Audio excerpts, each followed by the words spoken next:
Hello बच्चों, आज मैं स्टार्ट कर रहा हूं क्वेश्चन नंबर 51 से।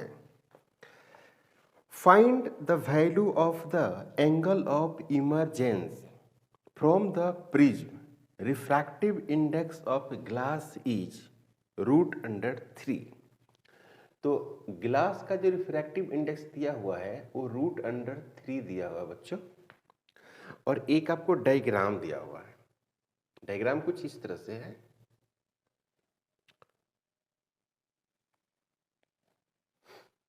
ये आपको डायग्राम है।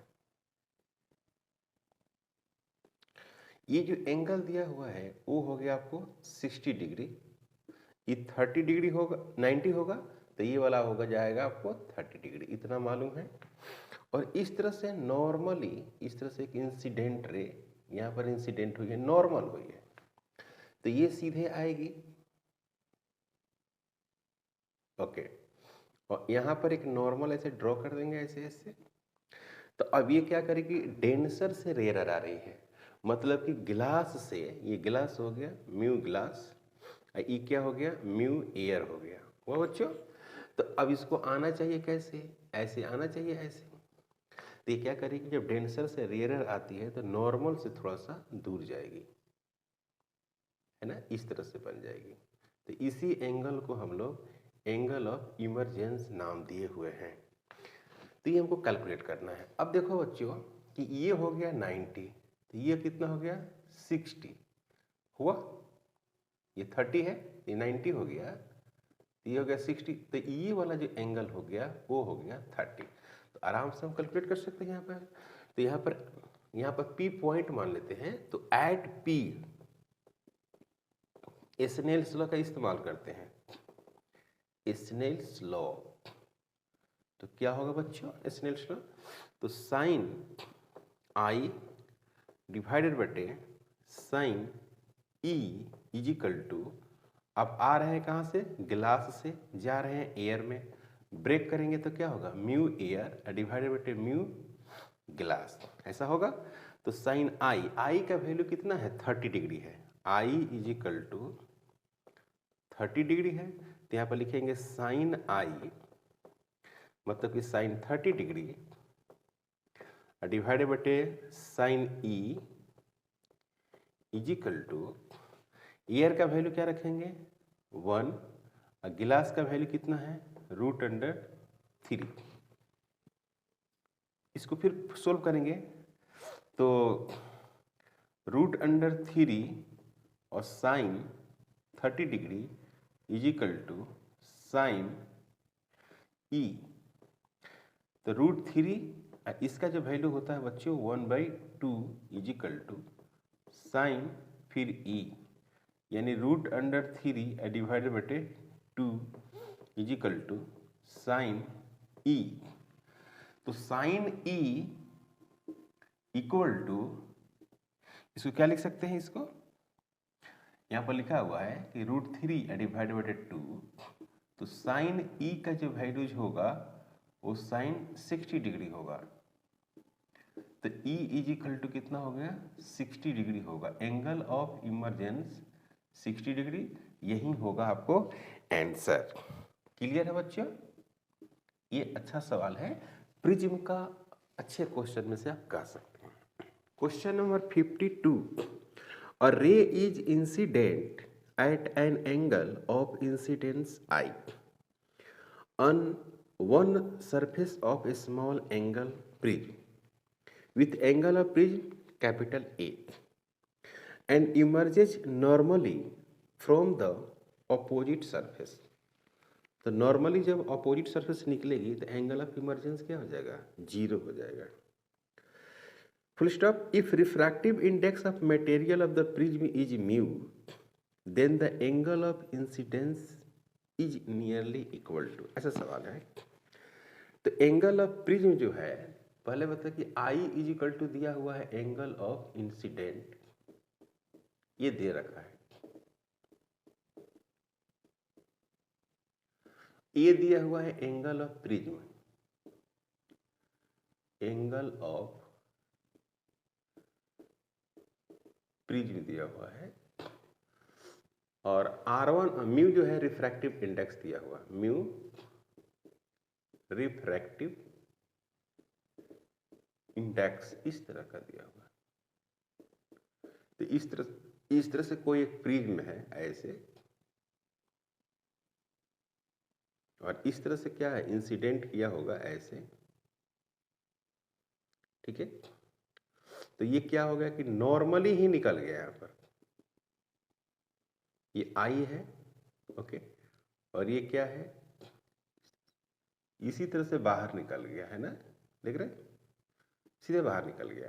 तो ये आपको R1 है, और यहाँ पर क्या हो गया, यहाँ पर आता था आपको इमरजेंस, एंगल ऑफ इमरजेंस, तो 0 हो जाएगा, और R2 भी एक लिखते थे आप, वो भी क्या हो जाएगा 0 हो जाएगा। ये समझ में आ रहा है बात, यहाँ तक कोई डाउट? क्वेश्चन के अकॉर्डिंग ये सारी बातें आप लिख सकते हैं यहाँ पर, क्वेश्चन जैसा दिया हुआ है वैसा तो आप यहीं लिखिएगा ना बात। तो यहाँ पर क्या है कि E 0 है, R2 भी 0 है, तो आप जानते हैं कि A is equal to R1 अब प्लस R2 होता है, तो फाइनली अब क्या होगा A is equal to R1 हो जाएगा, इसमें तो कोई डाउट नहीं है। अब आप स्नेल्स लॉ का इस्तेमाल करिए यहाँ पर A पर, स्नेल्स लॉ एट ए, तो यहाँ पर म्यू इसका रिफ्रैक्टिव इंडेक्स, ग्लास है इसका रिफ्रैक्टिव इंडेक्स क्या है म्यू है, ये बेचारा क्या है एयर है, तो इसका रिफ्रैक्टिव इंडेक्स क्या है 1 है। तो यहाँ पर यूज करेंगे तो साइन क्या लिखेंगे आई डिवाइडेड बाय क्या लिखेंगे sine R1 is equal to mu air से कहा जा रहे हैं ग्लास, तो म्यू ग्लास डिवाइडेड बाय क्या हो गया म्यू एयर। तो म्यू ग्लास का वैल्यू म्यू है और इसका वैल्यू 1 है, तो आप लिख सकते हैं आराम से यहाँ पर साइन आई डिवाइडेड बटे sine R1 is equal to mu sine i divided बटे sine R is equal to mu. अब क्वेश्चन ये है यहाँ पर, हाँ म्यू, तो ये हो गया, आपको एक लाइन और लिख सकते हैं आप sine i is equal to, इसको आप यहां भेज दीजिए म्यू और साइन R1। अब सवाल ये है कि एंगल ऑफ इंसिडेंस कितना होगा, तो ये होगा म्यू, यहां पर क्या लिखेंगे साइन ए लिखेंगे, क्यों, क्योंकि R1 बराबर क्या आया बच्चों। तो for very small angle, for very small angle, बहुत छोटा एंगल के लिए अगर हम बात करें तो क्या मिलेगा आपको sine i nearly equal to i, और sine a nearly equal to a, तो i is equal to mu into क्या ए, ये आंसर होगा। ओके, ये बहुत इंपॉर्टेंट क्वेश्चन आप कह सकते हैं, सी ऑप्शन है। Question number 53, the refractive index of material of a prism is √2 and angle of the prism is 30 degree. One of two refracting surfaces of the prism is made by a mirror inwards by a silver coating. Full stop.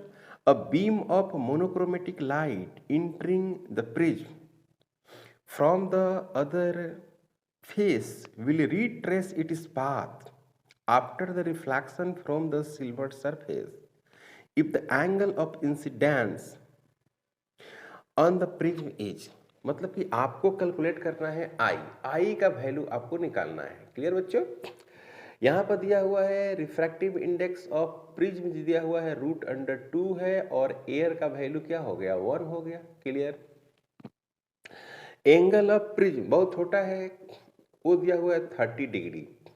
Okay, तो हमको निकालना है angle of incidence, और इसमें सवाल में ये mention कर दिया है यहाँ पर कि जब सिल्वर्ड से जब वो टकराता है तो उसी दिशा में वापस आ जाता है।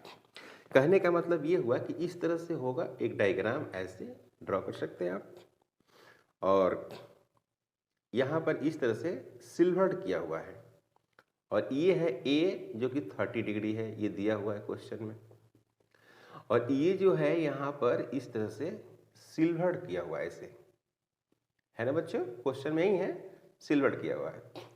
अब क्या है कि एक रे को आप इंसिडेंट कर रहे हैं, इस तरह से सपोज दैट कि आप रे को इंसिडेंट किए ऐसे, तो ये मुड़ जाएगी, और मुड़ने के बाद कैसे होगी, सीधे इसी पर परपेंडिकुलर, तो परपेंडिकुलर होगी तो सीधे वापस भी आएगी, क्लियर। और यहाँ पर एक ऐसे आप नॉर्मल ड्रॉ कर दीजिए, अब ये हो गई नॉर्मल परपेंडिकुलर, ये हो गया आपको नॉर्मल, तो ये हो गया आपको आई, और ये हो गया कितना, ये हो गया आपको 60 डिग्री, तो ये हो गया आपको 30 डिग्री। कोई डाउट, यहाँ तक कोई प्रॉब्लम, यहाँ तक कोई प्रॉब्लम नहीं होगा, क्योंकि ये 60 डिग्री हो जाएगी, ये 90 है, 30 है, तो 60 डिग्री है, इसको मान लेते हैं आप P पॉइंट। अब यहीं पर लगा देते हैं स्नेल्स लॉ, तो एट P स्नेल्स लॉ, तो क्या होगा बच्चों, साइन आई डिवाइडेड बटे sine 30 is equal to, air से आ रहे हैं ग्लास में जा रहे हैं, तो म्यू ग्लास डिवाइडेड बटे म्यू एयर। ओके, तो ग्लास का वैल्यू कितना दिया हुआ है, √2 दिया हुआ है, इसका वैल्यू कितना है 1, तो ये कितना हो जाएगा, साइन आई बटे साइन 30 इज इक्वल टू √2, तो यहाँ हो गया क्या, sine i is equal to √2 into sine 30 degree, तो sine i is equal to √2 into 1/2।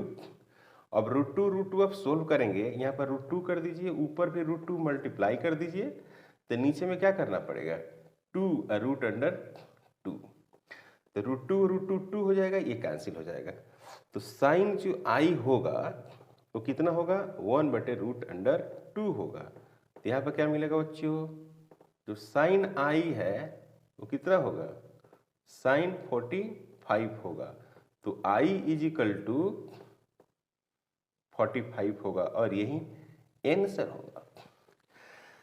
को doubt,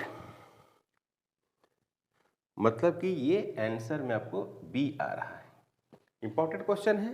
okay, the angle of incidence for a ray of light at a refracting surface of a prism is 45 degree, angle of incident दिया हुआ है, the angle of prism is 60 degree if the ray suffering minimum deviation through the prism, the angle of minimum deviation and refractive index of the material of the prism respectively। काफी आसान question है, आपको I दिया हुआ है 45 degree, और A बराबर जो दिया हुआ है वो दिया हुआ है 60 डिग्री, और फॉर मिनिमम डेविएशन क्या है बच्चों, for minimum deviation, for minimum deviation, तो एक आपको चाहिए डेल, मतलब ये चाहिए, ये हो गया व्हाट, और एक चाहिए आपको रिफ्रैक्टिव इंडेक्स, ये हो गया व्हाट। तो जब एंगल ऑफ इंसिडेंट दिया हो, एंगल ऑफ प्रिज्म दिया हो, तो आपको ये मालूम है कि हम लोग कौन सा फार्मूला का इस्तेमाल करते हैं और क्या कंडीशन लगाते हैं, तो आपको पता है कि I इज इक्वल टू ई लिखते हैं आप, तो ये दोनों बराबर हो गया 45 डिग्री, एक ये बात हो गई। दूसरा एक और बात लिखते थे, R1 बराबर R2 लिखते थे, है ना, तो R1 बराबर R2 लिखते थे बराबर R, तो ये हो गया आपको R1 माने R1 plus R2 equal to ए लिखते थे, तो यहाँ पर शायद R की तो कोई ज़रूरत भी नहीं है, R की कोई ज़रूरत नहीं है, तो फिर भी R इज इक्वल टू क्या हो जाएगा, A/2 हो जाएगा अगर R की जरूरत पड़ी तो। ओके, तो एक तो हम लोग मिनिमम डेविएशन यहाँ से कैलकुलेट कर सकते हैं। आप लिखते थे यहाँ पर कि del minimum plus a equal to i plus e, ऐसा लिखते थे आप। तो इसी को अगर सोल्व करेंगे आप तो डेल मिनिमम इजिकल टू, अब ये आई प्लस आई हो जाएगा, आई प्लस आई माइनस ए, तो ये हो गया 2 इंटू आई माइनस ए। इसको सोल्व करेंगे तो क्या मिलेगा बच्चों, डेल मिनिमम इजिकल टू 2 और आई कितना है, आई है 45 डिग्री और माइनस 60, तो ये मिल गया आपको, ये हो गया 90 और माइनस 60 डिग्री। तो डेल जो मिनिमम हो गया वो हो गया आपको 30 डिग्री और ये एक पार्ट्स आ गया, मतलब कि डेल आपको मिनिमम कैलकुलेट कर लिया हम लोग। क्लियर है, डेल मिनिमम का वैल्यूज मिल गया। अब आप एक फार्मूला इस्तेमाल करते थे रिफ्रैक्टिव इंडेक्स वाला, तो mu is equal to sine A plus del minimum divided बटे 2, अब फिर यहाँ पे यूज करते थे क्या, साइन ए डिवाइडेड बटे 2।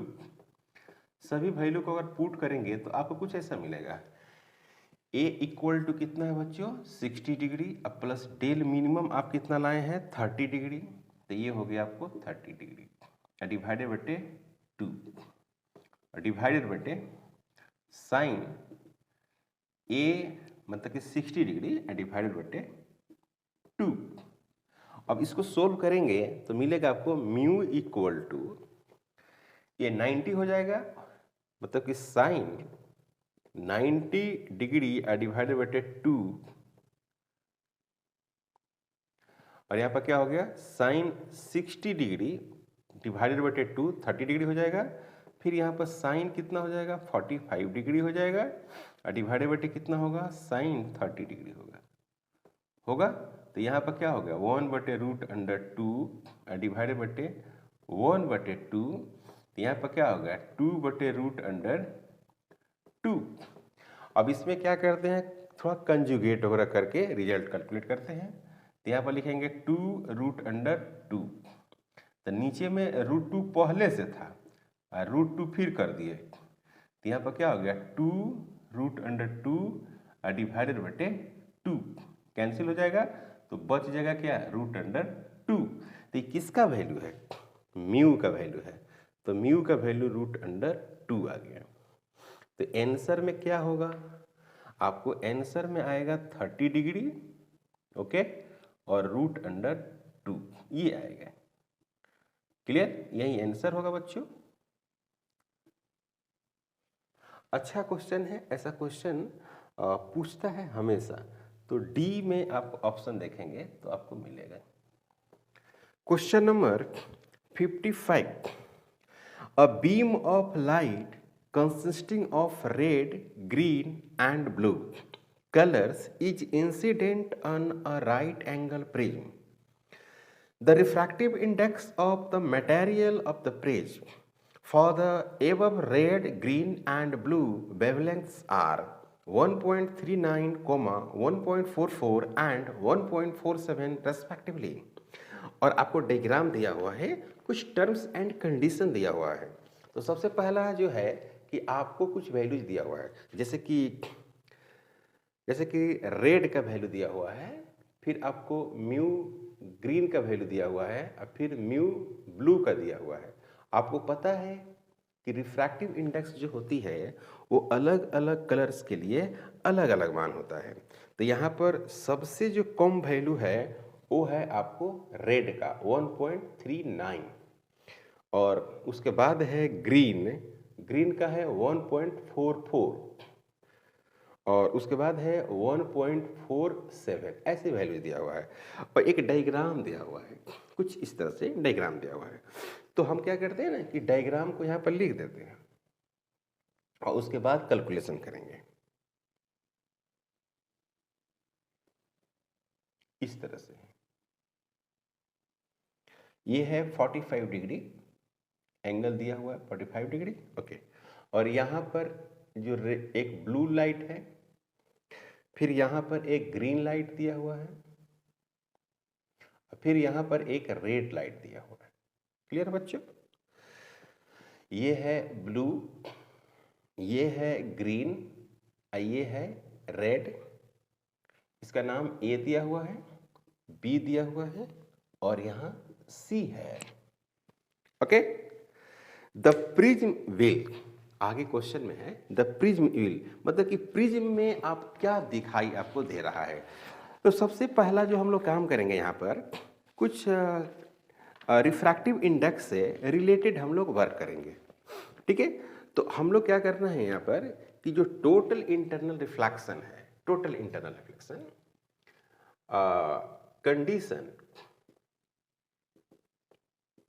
Condition of total internal reflection, total internal reflection. तो इसमें आपको पता है कि जो आई होता है, आई वो ग्रेटर देन आई सी होता है। अब दोनों तरफ अगर आप साइन का इस्तेमाल कर दें, sine i greater than sine i c. ठीक है, अब ये आप जानते ही हैं, sine i c equal to 1/म्यू, इतना आपको पता है, ये तो मालूम है। ओके, अब यहां पर क्या है कि sign i greater then 1/म्यू। Okay, इसको हम इक्वेशन नंबर 1 मान लेते हैं। ठीक है, अब क्या है कि अगर इस रे को आप इंसिडेंट किए तो ये सीधे गई यहाँ पे सीधे गई। और सवाल ये है कि अगर ये यहाँ पर गई ऐसे, ठीक है, नॉर्मल, तो ये उतना ही डिग्री से क्या करेगा, ऐसे आएगा। टोटल इंटरनल रिफ्लेक्शन इसके अंदर होगा, ये भी ऐसे जाएगी। अब आपको लग रहा हो कि ये कर कैसे रहे हैं भाई, ये अंदर क्यों भेज रहे हैं, क्योंकि मैं देख रहा हूँ अभी, मैं वर्क कर रहा हूँ। देखिए ऐसे, ये हो गया ब्लू का और ग्रीन का। तो अगर हम बात कर लें, मान लीजिए मैं ऐसे कर दिए, सब होता है, मान लें रफ वर्क किए हैं, गलत ही बनाए हैं, मान लीजिए इसे। अब यहाँ पर क्या कर दिया, ये 45 हो गया, तो यही है आई। ये क्या हो गया, ये आई हो गया। तो आप क्या लिखेंगे यहाँ पर, साइन 45 ग्रेटर देन 1/म्यू। इसका मतलब क्या हुआ कि 1/√2 ग्रेटर देन 1/ क्या हो गया, म्यू। मतलब कि √2 है वो लेस देन क्या हो गया, म्यू। बात समझे कि नहीं समझे? यानी आप ऐसे कह सकते हैं कि जो म्यू है 1.41 और 4 लेस देन इतना हो गया। तो अब आप चेक करिए कि कौन सा कलर के लिए ऐसा होगा, है ना। म्यू का वैल्यू, अब देखिए म्यू का वैल्यू तो ग्रीन का इतना है ना भाई, 1.44 है। तो जो म्यू का वैल्यू जो है 1.44 है, तो म्यू ग्रीन क्या है, बड़ा ना है 1.414 से। चलिए, तो अब यहां पर देखिए म्यू जो है ब्लू, ये भी क्या है, बड़ा है किससे, 1.414 से। क्योंकि ग्रीन का जो वैल्यूज है वो कितना दिया हुआ है, 1.44 ग्रेटर देन 1.414। यहाँ पर क्या है 1.47 ग्रेटर देन 1.414। तो ये जो है ना टोटल इंटरनल रिफ्लेक्शन होगा, टोटल इंटरनल रिफ्लेक्शन होगा, लेकिन लाइट वाला नहीं होगा, क्योंकि उसका जो कंडीशन है वो फॉलो नहीं कर रहा है। Total internal reflection, total internal reflection कहने का मतलब ये हुआ कि अब रेड का जो वैल्यूज है कहाँ गया, रेड का वैल्यू है 1.39। अब देखिए रेड का क्या है भाई, तो जो म्यू रेड है, म्यू रेड, ये जो वैल्यूज है ये छोटा है किससे भाई, 1.414 से। So red light emerge out from AC, that is no total internal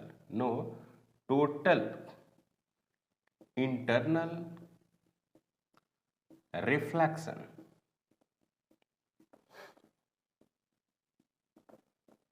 इसका मतलब ये हुआ कि जो ब्लू है और जो ग्रीन है वहीं आपको क्या होगा, टोटल इंटरनल रिफ्लेक्शन होगा। और ये क्या करेगी, ये इस तरह से ये हो गई रेड, ये हो गई आपको ग्रीन, ये हो गई आपको ब्लू, ये ब्लू कलर है। तो अगर आंसर देखा जाए तो यही होगा आंसर और बी होगा। अब बी में आप देख सकते हैं कि स्टेटमेंट क्या लिखा हुआ है, जो कंडीशन आया है वही स्टेटमेंट लिखा हुआ है। बी में लिखा हुआ है the separate the red colour, मतलब कि रेड कलर सेपरेट हो जाएगा, अलग हो जाएगा। मतलब कि इसकी जो रिफ्रैक्टिव इंडेक्स आई है वो ग्लास के रिफ्रैक्टिव इंडेक्स से क्या है, सॉरी ग्लास के बोल रहे हैं, जो अदर कलर है उससे क्या है, कम है। सो ऐसा graph. Okay 56 the refractive angle of a prism is capital A and refractive index of the material of the prism is cot A by 2. The angle of minimum deviation is, interesting है। Angle of prism जो दिया हुआ बच्चों, angle of prism is equal to a, और refractive index जो दिया हुआ है वो दिया हुआ है कॉट ए बाई 2। अति सुंदर है ना, कॉट ए बाई 2। ओके, तो आप जानते हैं refractive index is equal to sine A plus del minimum divided बटे 2।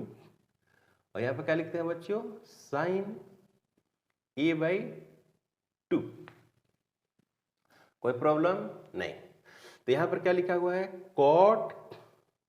Cot A by 2 is equal to sine A plus del mean divided बटे 2 is equal to sine A बटे 2। तो यहां पर क्या हो गया, कॉस ए बाई 2, यहां पर क्या हो गया, sine A by 2 is equal to sine A plus del M divided बटे 2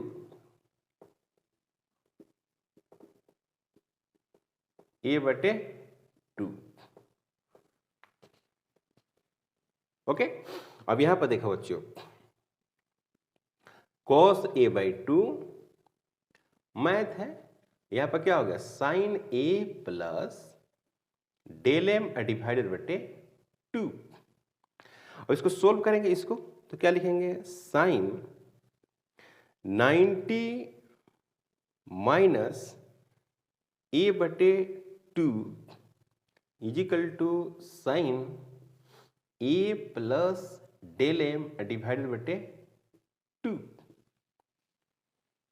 क्लियर, ऐसे सोल्व कर सकते हैं। ओके, एक फ्री में है। ओके, अब यहां पर क्या कर सकते हैं, देखिएगा यहां पर लिख सकते हैं और sine pi by 2 minus A by 2 equal to sine A plus del M divided बटे 2। अब साइन से साइन हट जाएगा तो क्या बचेगा यहाँ पे, हमारा pi by 2 minus A by 2 is equal to A plus del M divided बटे 2। पाई बाई 2 माइनस ए बटे क्या हो गया 2 इज इक्वल टू ए बटे 2 प्लस डेल एम डिवाइडेड बटे ए। इसको उधर ले जाइएगा तो पाई बटे 2 is equal to 2a divided बटे 2 प्लस डेल एम बटे ए। सही बोला मैंने? हाँ सही बोला। सॉरी सॉरी सॉरी सॉरी, ये डेल एम बाई 2 ना होगा, ये थोड़ी ना होगा। अब यहाँ पर क्या है, एक कट जाएगा। आपको क्या चाहिए, डेल एम, तो ये हो गया pi by 2 is equal to A plus del M divided by 2।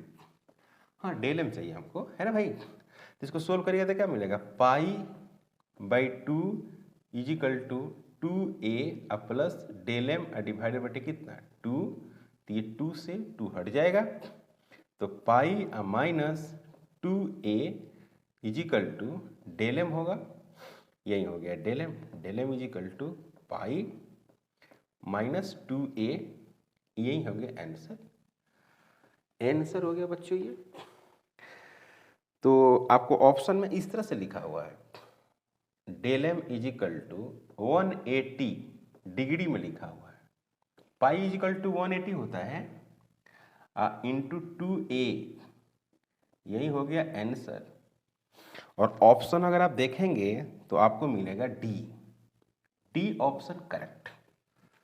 Okay, question number 57, the angle of a prism is capital A full stop, one of it is refracting surface is silvered, एक तरफ silvered कर दिया है full stop, light ray falling at an angle of incidence to a on the first surface returning back through the same path after suffering reflection at the silver surface full stop, the refractive index of the prism is।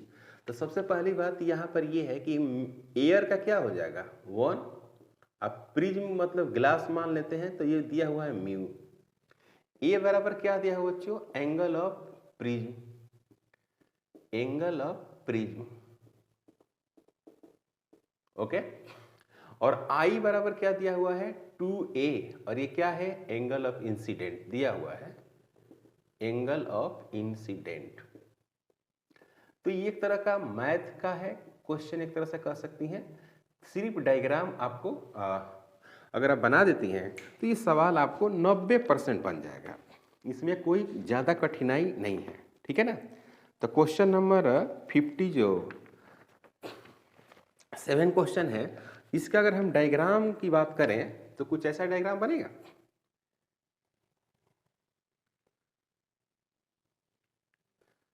इस तरह से दिया हुआ है, okay.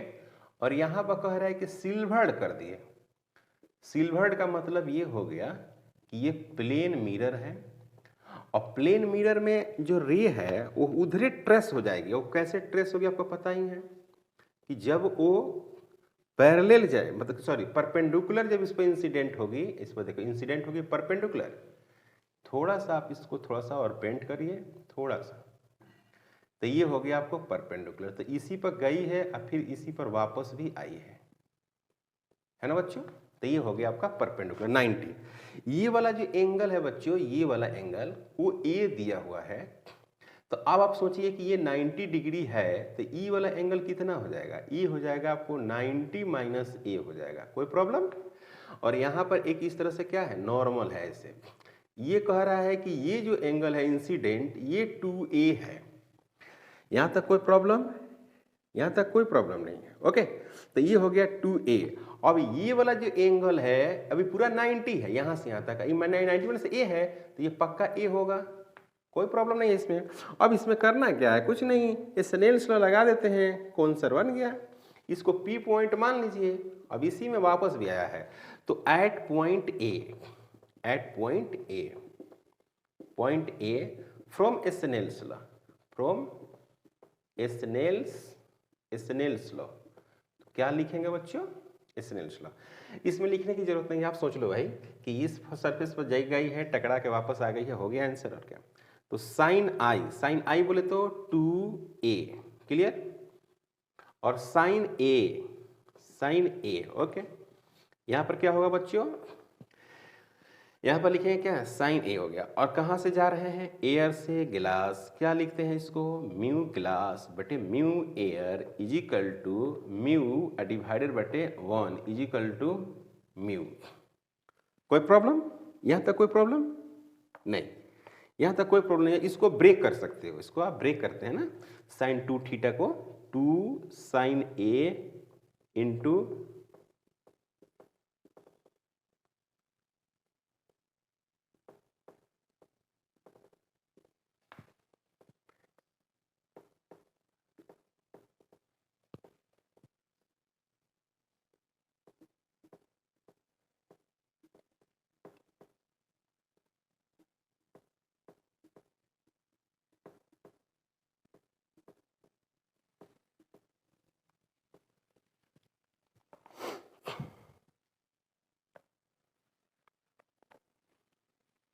Clear, इतना आ गया ना। तो यही आपको आंसर हो गया, और क्या, रिफ्रैक्टिव इंडेक्स हमको कैलकुलेट करना था। तो इसमें क्या मिल रहा है, mu is equal to 2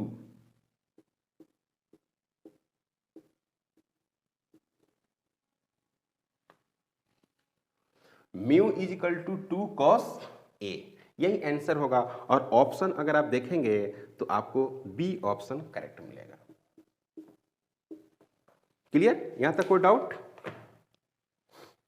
For the angle of minimum deviation of a prism to be equal to its refractive angle, the prism must be made of a material whose refractive index minimum deviation है। तो कह रहा है कि जो prism है ना, उसकी जो रिफ्रैक्टिव इंडेक्स होगी वो किसके किसके बीच लाइज करेगी, ये सवाल है। ये सवाल बहुत अच्छा है अपने आप में, ये बहुत अच्छा क्वेश्चन है। और ये थोड़ा सा कॉम्प्लेक्स आप इसको कह सकते हैं। पहली बात है कि आपको फार्मूला मालूम है कि आप लिखते हैं म्यू, म्यू का फार्मूला अगर आप लिखिएगा तो इसी तरह से लिखिएगा, sign A plus del M और डिवाइडेड बटे 2 और डिवाइडेड बटे साइन ए बटे 2, इस तरह से आप लिख सकते हैं। क्लियर, यहां तक कोई डाउट नहीं है। अब कह रहा है, ये क्वेश्चन कह रहा है कि जो इसका डेल एम है वो कितना है, ए है, जो मिनिमम डेविएशन है उसका वैल्यूज कितना है, ए। तो यहाँ से आप एक सोल्यूशन यहाँ पर कर सकते हैं। तो म्यू इजिकल टू लिख सकते हैं क्या, साइन ए प्लस ए और डिवाइडेड बटे 2 और साइन ए बटे 2। इसको सोल्व करेंगे, मैथ हो गया अभी। तो यहाँ पर क्या हो गया, साइन 2a डिवाइडेड बटे 2 डिवाइडेड बटे क्या हो गया, साइन ए बटे 2, ऐसे होगा। ये 2 से 2 कट जाएगा, तो यहाँ पर क्या हो जाएगा बच्चों, साइन ए डिवाइडेड बटे साइन ए बटे 2। इसको एक लाइन और अगर लिखें, एक लाइन, मैथ है, कोई फिजिक्स नहीं है यहाँ पर। तो यहाँ पर क्या होगा, 2 साइन ए बटे 2 इंटू कॉस ए बटे 2 डिवाइडेड बटे साइन ए बटे 2। यहाँ पर क्या हो गया,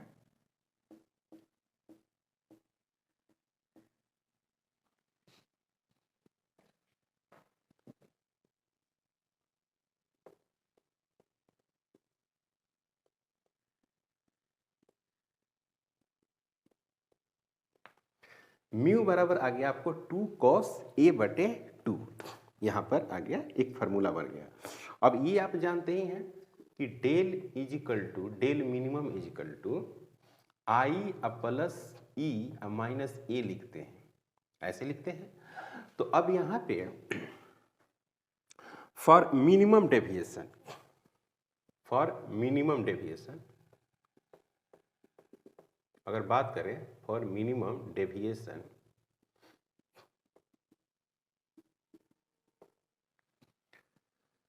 सॉरी डेल इजिकल टू लिखते हैं। तो यहाँ पर क्या लिखेंगे, del equal to del minimum लिखेंगे और क्या लिखेंगे, आई बराबर ई लिख देंगे। ऐसा लिखता हूँ, del minimum is equal to del लिख देंगे और आई बराबर ई कर देंगे। तो यहाँ पर सोल्व करेंगे तो क्या होगा, del minimum is equal to 2i minus a बन जाएगा।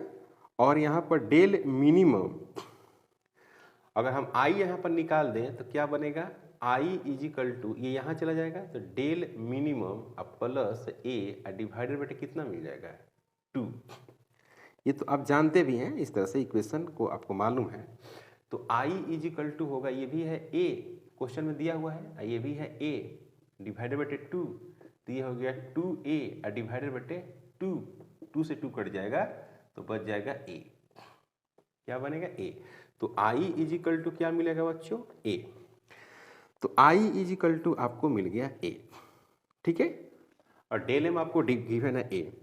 अब यहाँ पर अगर हम बात करें कि i मिनिमम कम का वैल्यू तो 0 कर देते हैं, और a मिनिमम अगर हम 0 करके देखते हैं तो एक हमारे पास म्यू आएगा मैक्सिमम। कैसे म्यू मैक्सिमम आएगा, ये देखिए वो फॉर्मूला है यहाँ पर ए मान लीजिए a, तो फ्रॉम ए मैंने फर्स्ट, तो क्या लिखेंगे 2 cos 0 डिवाइडेड बाय कितना 2, यानी 2 cos 0 मतलब क्या हो गया 2 हो गया। तो म्यू का जो मैक्सिमम वैल्यूज है, मैक्सिमम वैल्यू वो कितना हो गया बच्चों 2 हो गया। क्लियर है, यहाँ तक कोई प्रॉब्लम नहीं। अब हम क्या करते हैं कि i जो मैक्सिमम है, i मैक्सिमम कितना हो सकता है, i मिनिमम 0 हो सकता है, और i मैक्सिमम और कितना हो सकता है पाई बाई 2 हो सकता है, मतलब कि पाई बाई 2। तो a मैक्स कितना हो सकता है, a मैक्स इसको भी लिख सकते हैं क्या पाई बाई 2। तो अब यहाँ पर पुट करेंगे यू मिनिमम, अगर मिनिमम की हम बात करेंगे देखिएगा म्यू मिनिमम इजिकल टू क्या लिखेंगे फार्मूला 2 से, यहाँ पर 2 म्यू का वैल्यू यहाँ पर रखेंगे,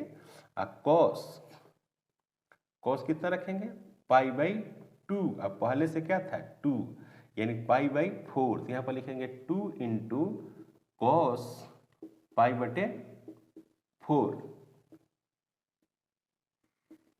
इजिकल टू 2, कॉस कितना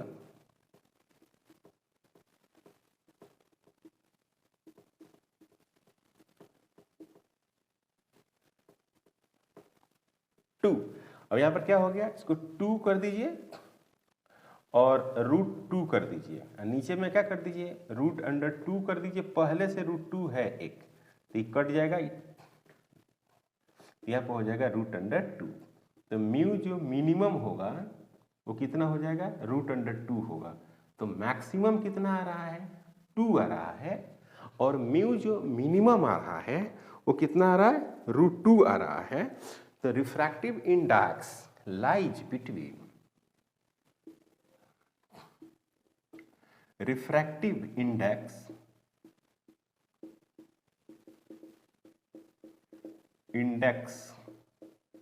lies between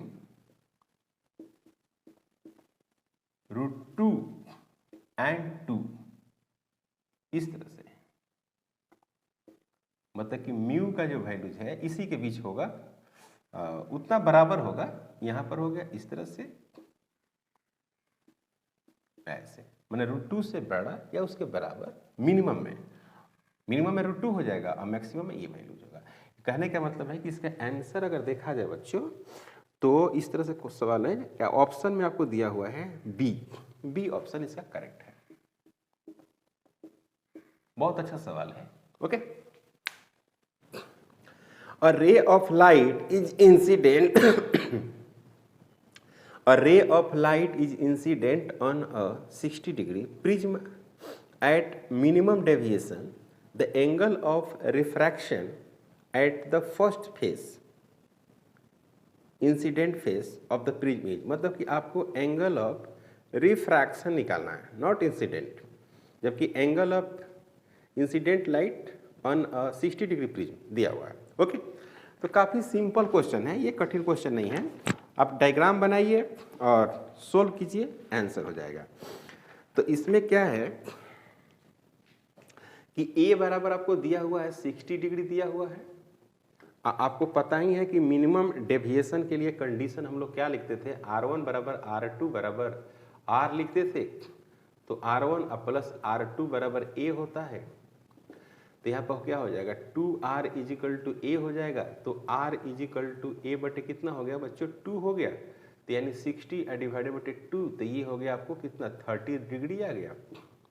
तो R इजिकल टू आ गया 30 degree, R equal to 30 degree आ गया। ओके, अब इसी में आपको एंगल ऑफ इंसिडेंट में क्या कुछ हो गया, आंसर है और क्या, यही आंसर हो गया। डायग्राम अगर बनाना चाहते हैं तो बना सकते हैं इस तरह से। पहले का क्वेश्चन है, अब ऐसा क्वेश्चन नहीं आता है। ये 60 डिग्री है, ये हॉरिजॉन्टल हो जाएगा, फिर इस तरह से मुड़ जाएगा। ये हो गया R1, ये हो गया R2, बस ये हो गया। तो ये निकालना था R, ये भी निकाल सकते हैं, ये भी निकाल सकते हैं, सब निकाल सकते हैं, कोई दिक्कत नहीं है। 60 नंबर क्वेश्चन देखिए, क्वेश्चन नंबर 60 और आसान क्वेश्चन है, फार्मूला पुटिंग क्वेश्चन है, प्रिज्म का ही रिलेशन है इसमें भी। If the refractive index of the material of equilateral prism is, मतलब कि म्यू बराबर दिया हुआ है √3, comma then the angle of minimum deviation of the prism is. तो आपको क्या कह रहा है, ये निकालना है एंगल ऑफ मिनिमम डेविएशन। तो यहां पर क्या है कि इक्विलेटरल ट्रायंगल दिया बच्चों, तो ए बराबर कितना दिया, 60 डिग्री दे दिया। इक्विलेटरल ट्रायंगल है, इक्विलेटरल ट्रायंगल, इक्विलेटरल ट्रायंगल इस तरह से दिया हुआ है, इक्विलेटरल ट्रायंगल दिया हुआ है। ए बराबर 60 डिग्री हो गया। तो यहाँ पर क्या लिखेंगे, mu is equal to sine del M plus A divided बटे कितना, 2, और यहाँ पर क्या हो गया, साइन ए बटे 2। Mu is equal to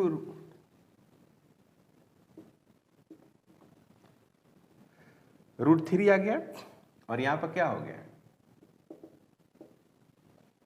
sine del M. यहां पर क्या हो गया, 60 प्लस डेल एम डिवाइडेड बटे क्या हो गया, 2 हो गया, और साइन 60 डिग्री हो गया।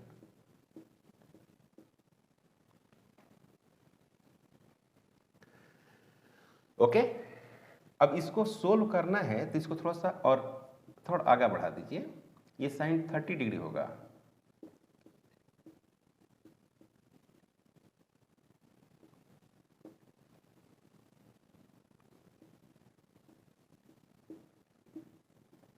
√3।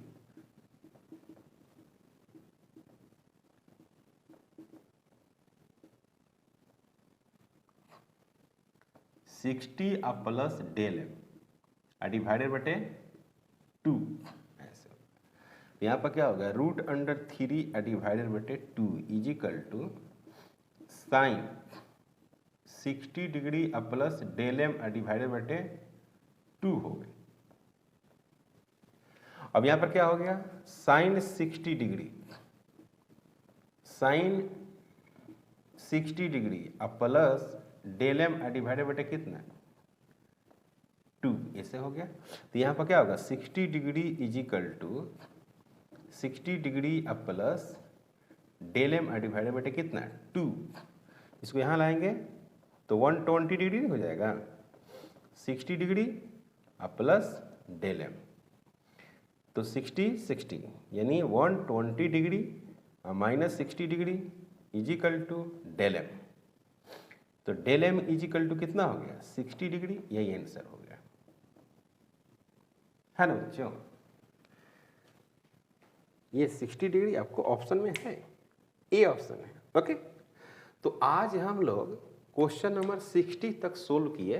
ये टोटल जो 10 क्वेश्चन है वो प्रिज्म से रिलेटेड क्वेश्चन थे, और प्रिज्म आपके सिलेबस में है, नीट में है, जेईई मेन में है, बोर्ड में भी है।